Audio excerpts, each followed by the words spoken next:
one of revenge. It starts with a guy named Lockwood, who is running Thrushcross Grange. After meeting its nasty landlord Heathcliff, Lockwood goes to his servant Nellie Dean and asks her to tell him the story of Wuthering Heights. She starts with the old owner, Mr. Earnshaw, and his children, Catherine and Hindley. One day, coming home from Liverpool, he brings home an orphan who they name Heathcliff. Hindley is instantly cruel to him, but Catherine and Heathcliff grow to love each other. But then, Mr. Earnshaw dies, and Hindley inherits Wuthering Heights.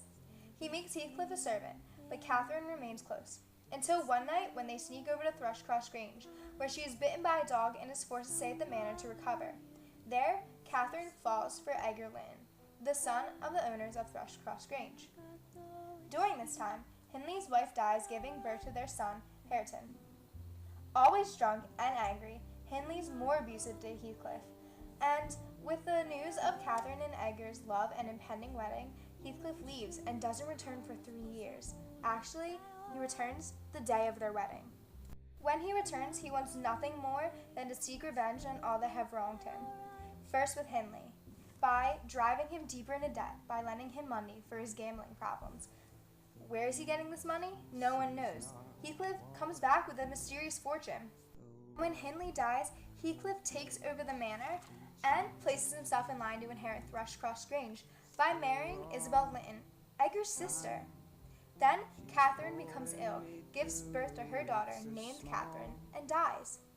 Heathcliff begs her spirit to haunt him for the rest of his life. And not long after that, Isabel leaves for London, gives birth to their child, named Linton, and then 13 years later, she dies as well.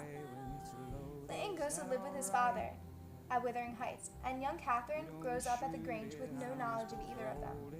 That is, until Catherine meets Heathcliff on the moor 3 years later. Heathcliff brings Catherine back to Wuthering Heights to meet Linton. She and Linton begin a secret romance conducted entirely through letters. And when Nellie finds them and destroys her collections of letters, the girl begins sneaking out at night to be with her young lover, who she asks to come back and nurse him back to health. However, it quickly becomes apparent that Linton is pursuing Catherine only because Heathcliff is forcing him to. Heathcliff hopes that if Catherine marries Linton, his legal claim upon Thrushcross Grange and his revenge upon Edgar Linton will be complete. One day, as Edgar Linton grows ill and near death, Heathcliff lures Nellie and Catherine back to Wuthering Heights and holds them prisoner until Catherine marries Linton. Soon after the marriage, Edgar dies, and his death is quickly followed by the death of the sickly Linton. Heathcliff now controls both Wuthering Heights and Thrushcross Grange, and he forces Catherine to live at Wuthering Heights as a servant while he rents out her own house to Lockwood. Lockwood is appalled by this story and ends his tenancy at Thrushcross Grange and returns to London. However, 6 months later, he pays a visit to Nellie and learns of further developments in the story. Although Catherine originally mocked Hareton's ignorance and illiteracy, Catherine grows to love him as they live together at Wuthering Heights. Heathcliff becomes more and more obsessed with the memory of elder Catherine to the extent that he begins speaking to her ghost. Everything he sees reminds him of her. And shortly after a night spent walking on the moors, Heathcliff dies, and Hareton and... What is a classic? And how is Wuthering Heights considered one? A classic novel is a book accepted as being exemplary or noteworthy. Wuthering Heights shows the different layers of every human being. No one is perfect, and not everyone is loved. The book shows how ruthless and insane being deprived of love can make someone, and how not all love is meant for the physical world. Wuthering Heights is this classic novel because of Bronte's complex characters and seemingly unperfect love story. People are weak and selfish, bratty and controlling, but they are also filled with love and compassion. I think the reason this book is so lasting is because of how odd it actually is. It isn't a usual love story that one would read about, but one someone could experience instead, for the most part. No matter how much of a monster Heathcliff was, or how selfish Cathy could be, you always want them to be together. You just find a way to justify their actions for the sake of their love. Wuthering Heights comes between the Romantic and Victorian eras. Young Heathcliff is a romantic, a boy hurt by love, while the older Heathcliff is Victorian, reclusive, stuffy, prudish, and possessive. Bronte accurately depicts Wuthering Heights during the time period, royal life was governed by a strict social hierarchy. The Lyttons were under the lords, the gentry class, non-titled nobility. The Earnshaws were below them as gentlemen farmers, but they earned enough money to maintain a lifestyle like the Lyttons. In the book, Kathy refers to herself and Heathcliff as being the lower orders. The setting of the book on the moors lets you know that the book lays entirely within the Romantic period. However, Victorian elements are more dominant in the novel. The first love triangle in the novel depicts the Romantic age impacts. The social mannerisms and non-violent nature of the characters, like the Lyttons, is also representative of Victorian norms, but violence is clearly a negative counterpart to Victorian family ideas.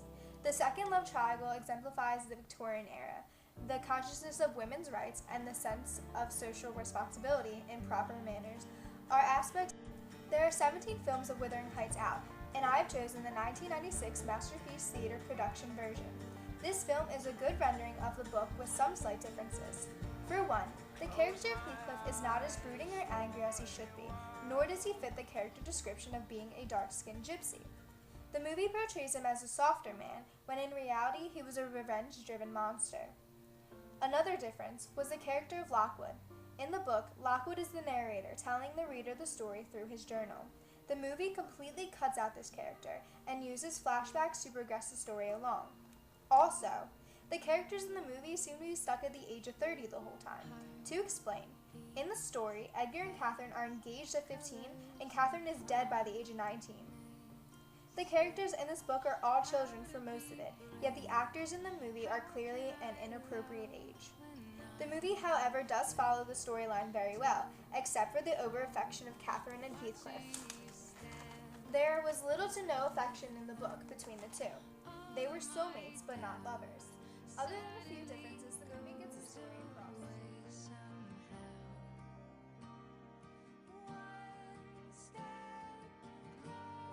Like her sister, Charlotte, Emily's life can be found on the pages of Wuthering Heights. To start off, Wuthering Heights is a motherless book.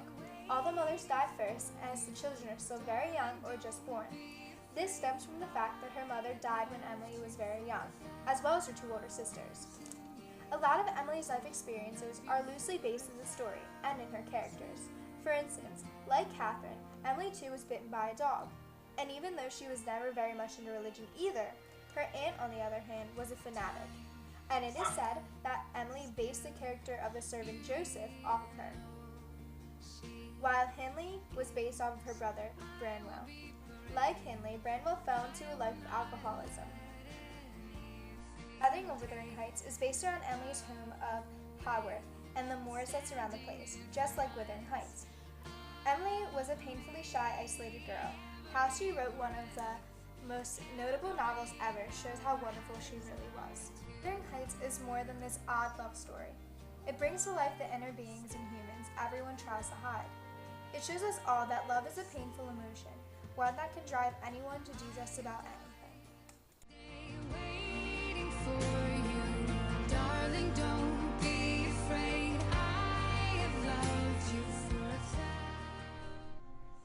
I dreamt once that I was in heaven. And heaven didn't seem to be my home. And I broke my heart with weeping to come back to earth.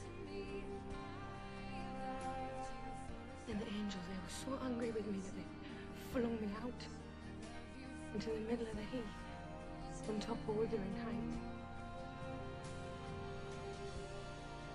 And I woke, sobbing for joy because you were here.